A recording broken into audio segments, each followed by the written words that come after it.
Hi, and welcome to my channel where I make dishes inspired by some of my favorite video game characters. Today's dish is inspired by Morgana from Persona 5, and we are making seared ahi tuna sushi bowls.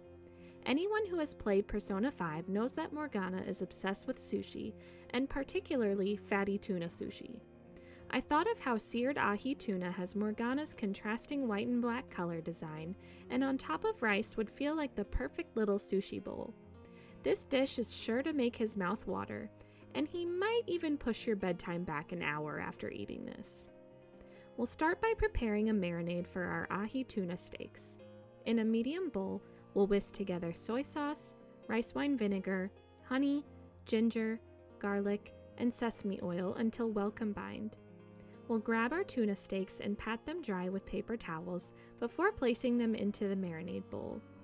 We'll make sure that all surfaces of the tuna becomes coated, and then we'll allow the fish to rest in the marinade for at least 15 to 20 minutes. At this time, we'll cook our white rice in a rice cooker or on our stovetop, and we'll pour some furikake seasoning into a shallow bowl or a plate. As soon as the fish is done marinating, we'll let any excess liquid drip off, and then we'll press the surfaces of the tuna into the furikake. We'll make sure that all sides and surfaces are well coated in the seasoning, and then we'll set them onto a plate. We can then head over to the stovetop and heat a skillet on medium-high with some peanut oil. Once the surface is warm, we'll sear the tuna on the first side for 60 to 90 seconds until golden brown. We'll then flip the fish and cook for another 90 seconds on the other side. At this point, we'll remove the fish from the heat and set it on a cutting board.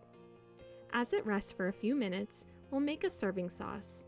In a small bowl, we'll whisk together hoisin sauce, soy sauce, rice wine vinegar, and sesame oil. We'll cut the tuna into thin slices and then assemble everything. We'll scoop our cooked rice into a bowl, then top with our tuna slices, then drizzle with our serving sauce, and garnish with green onions and sesame seeds. Then we can enjoy. The full recipe can be found below. Feel free to like if you want a bite, follow for more geeky treats, and comment what foods Morgana reminds you of. Thanks for following along.